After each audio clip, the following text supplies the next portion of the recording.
All right, guys, so this is our last video. It's day 3. I'm on the way to the airport, but I had to stop and get some Cơm Tấm before I went. This is probably the thing I've been looking forward to most. This is my kind of food. Barbecue, grilled, with rice. Kind of, I would say, Vietnam's answer to Isam food. This is like the traditional workers' food with the broken rice. The broken rice was the rice that the farmers couldn't sell. So it's traditionally cheap, affordable food, lots of protein, lots of carbohydrates, workers' food, as you know, manual workers. So this is gonna have a special place in my heart, I can tell.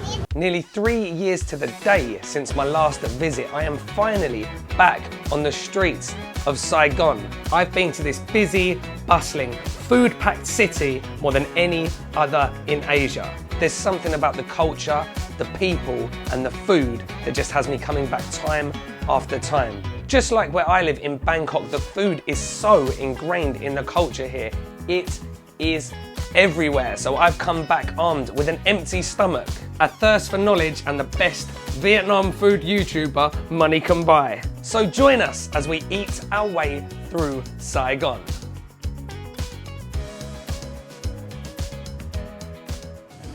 Đây là bát cơm nha. Dạ, ăn cơm hôm nay đúng rồi. Đi qua bển. Dạ, biết rồi. So you gotta try their chả, their like meatloaf. Like you gotta get a fried egg. I know it's like egg on egg, but I love it. We'll get their signature, which is their grilled pork chop. I've never had their fried chicken because I get so hungry for this. I get here so early, they're not selling it yet. So I'm gonna be patient this time, wait for it to get fried. I'm gonna get a piece of that.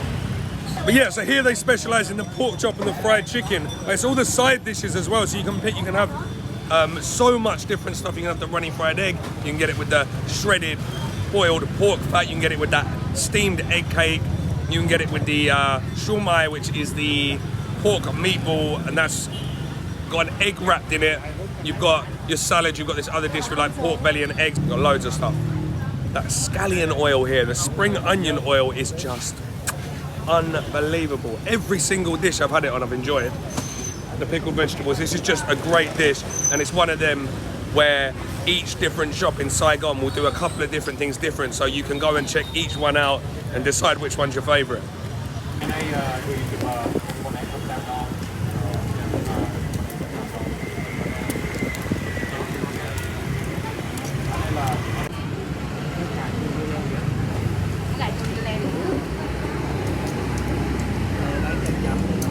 The history of this dish is very unique because it started as the poor man's dish, the farmer's dish. Couldn't sell it, just wanted to try to make as much profit as it could. So eat things they can't sell. Hello. Yeah, come on, yeah. But when it moved to Saigon, it kind of has that Saigon flair to it. Now when you go to a Cơm Tấm spot, like everybody does something different. Everybody's trying to add the next thing to it. Like even before traditionally didn't even have the pork chop and things like that. But a traditional Saigon version would be the pork chop, the pork skin, and then the actual chả, which is like a type of like Vietnamese egg, rice, casserole. I mean, many things can be thrown into there. But then it's evolved. We can get more things. I'm gonna get mine with fried chicken. We're gonna get a nice runny, almost fried, kind of Thai style egg. And here we go. Come on, yeah. This is Gary's right here. So this is kind of a typical version. I didn't get, oh yeah, I did get the shredded pork skin as well. So this would be a Cơm Tấm, sung bi chả.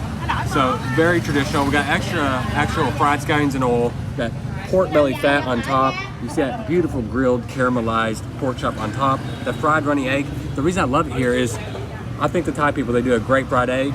This one, man, the runny yolk on the inside, it's got that crispy bits on the outside. It's just as good. Get the chả here. It's kind of unique here. They don't use rice, but instead use a glass noodle. They got carrot in here, and they've steamed it. So it almost gives you like a chawamushi, like a Japanese style steamed egg. It's gonna be silky, soft, tofu-like, little pickled daikon radish and carrot. This is just such a great plate of food. Yeah, home, come on. Mama. And then you got the fish sauce on right here. And then they got that Gary style size chili right there. All right, guys, finally a smoothie that I can get on with. So what you do is you're gonna add that to your fish sauce and then you pour it on there, boom. Right, so just pounded chilies and fish sauce and then just on top. Yeah, you can add as much as you want. I add a little bit. You can like move the pork chop over and put it on your rice. You want that mixed in with your rice.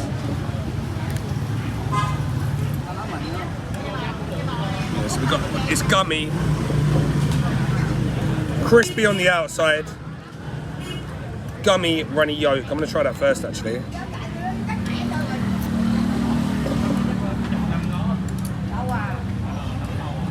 Egg's almost like deep fried. You got that crispy, crunchy bottom, perfectly runny, gummy egg. I'm gonna go in with the pork chop. I'm gonna take this bit off. This is a favourite part of a pork chop, obviously, as you know, because that's the fat. A little bit of that pork skin as well. Some of those chilies, soy sauce, the little egg cake. Bottoms up.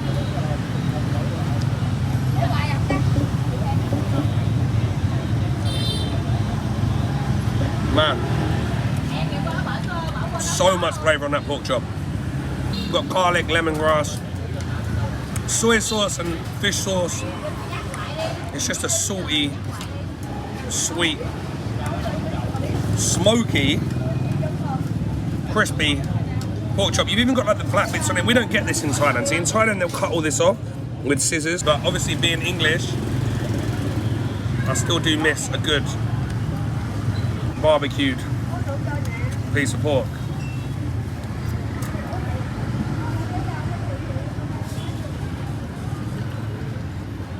It's almost got like a, it's almost got a more ping flavouring, like sugar, soy sauce, fish sauce, as I said, and a little bit of garlic. It actually does taste quite similar to more ping. And if you know how much I love more ping, you'll know why I love this dish. All right, guys, so texturally, we got so much going on here. You've got that firm grilled pork chop. You've got like the soft, springy, where it's been steamed, it's quite a springy egg. Also got the little chunks of pork fat going through there. You've got these crispy, crunchy little gubbins of pork fat. Crunchy, crispy, pickled veg. And then you've got that firm, shredded pork skin. These are incredible. Anyone who knows me knows that crispy pork fat is my kryptonite. As I said, so much going on texturally, so much flavour in here.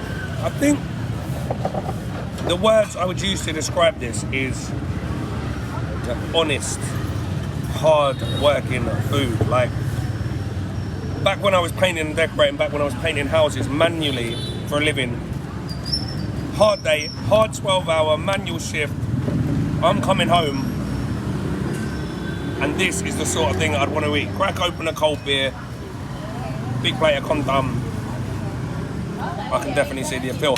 Like the texture of the rice, where it's broken up, it's so small, it's almost got the texture of couscous. This is incredible. I kind of look like I work at like, y'all don't have Cold Stone Creamery, do y'all? But you know the people, oh no, the people in Thailand do the rolled ice cream. Yeah, yeah. They go through and they break everything up. Yeah. They roll. That's what I look like when I eat Cơm Tấm, because like I want to try to get everything. Look at that. Them juices coming out right there. Ooh. The first time with the fried chicken for me. I've been trying to get the fried chicken every time I come here. Look at that. What I like is actually when they're frying the lemongrass up, they'll go through and scoop it out and put it back on top of your chicken here. It's like a pro move for me. A little money bite right here. That's what you come, that's what you pay money for. Yeah. That's spot on, bro. Yeah.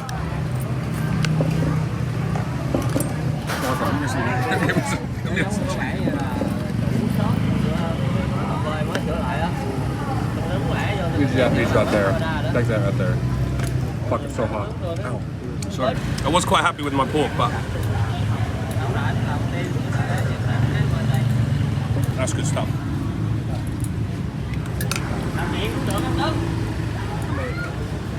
So as Max has been pointing out, like the pork chop's quite tough, and